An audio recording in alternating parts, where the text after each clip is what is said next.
สบายดีมื้อนี้เฮามาตอบคอมเมนต์ตัวนี้นะเจ้าเบาถือแล้วแม่ยินที่กำลังคิดรวมผู้เบาจินให้ฟันดีๆนะเพราะว่าที่ผ่านมาเฮาเห็นหลายคลิปเอาผัวจีนมันบ่มีคนสู้เนาะฟังวิดีโอตัวนี้ให้จบน่าจะมีประโยชน์แม่นอกคนจีนหลายคนที่มาเฮ็ดมาเฮ็ดไว้อยู่ลาวหรือว่ามาอยู่ลาวเขาเจ้าจะบ่มีเงินบ่ได้รวยคือเฮาคิดถ้าว่าเขาเจ้ารวยคือเฮาคิดเขาเจ้าจะบ่เข้ามาอยู่ประเทศลาวเฮาเพราะว่าประเทศลาวเฮาเฮ็ดหยังก็มันบ่สะดวกคือประเทศจีนเส้นทางก็ขี้ลายแล้วก็มีแต่อยู่ไสก็มีแต่ขี้ฝุ่นส่วนหลายหั่นน่ะสิ่งที่เฮา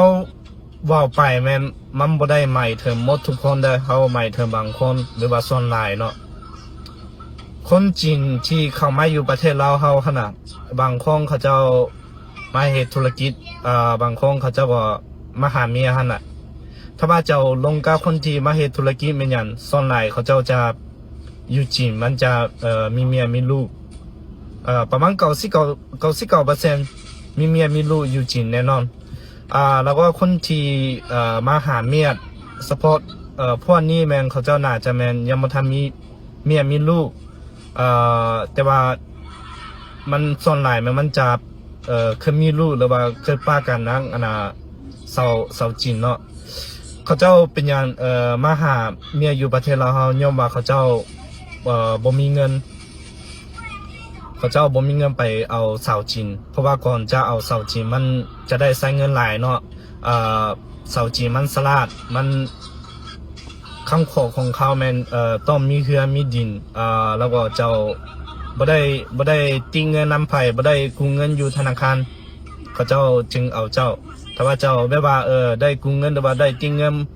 เดี๋ยวนี้ขนาดเขาเจ้าจะบ่เอาเจ้าเลยเพราะว่าบ่มีคนใดหรอกสิมันรับบานั้นเจ้าได้เราสนั่งเขาเจ้าจึงเข้ามาอยู่ประเทศเราแล้วก็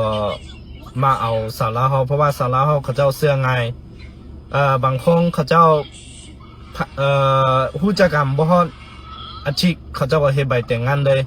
พวกนี้แม่นส่วนใหญ่แม่นผ่านจากคนในนั้นเนาะ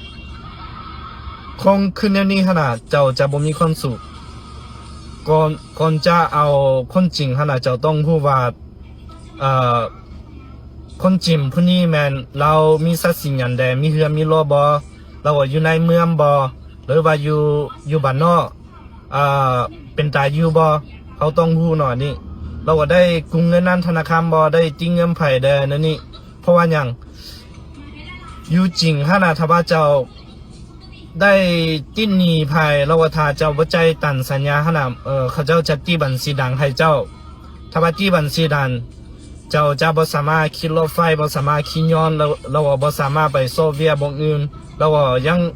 ออกไปจากต่างประเทศก็มันจะบ่ได้แล้วก็ยังมีหลายอย่างที่เฮาบ่สามารถเฮ็ดได้ถ้าสมมุติว่าคนที่ทิ้งเงินเสียชีวิตว่าซั่นให้ลูกหลานหรือว่าครอบครัวต้องใส่คืนบ่ใส่คืนบ่ได้ฉะนั้น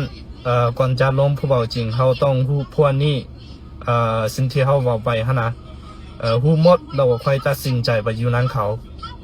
เพราะว่าชีวิตมีแต่ครั้งเดียว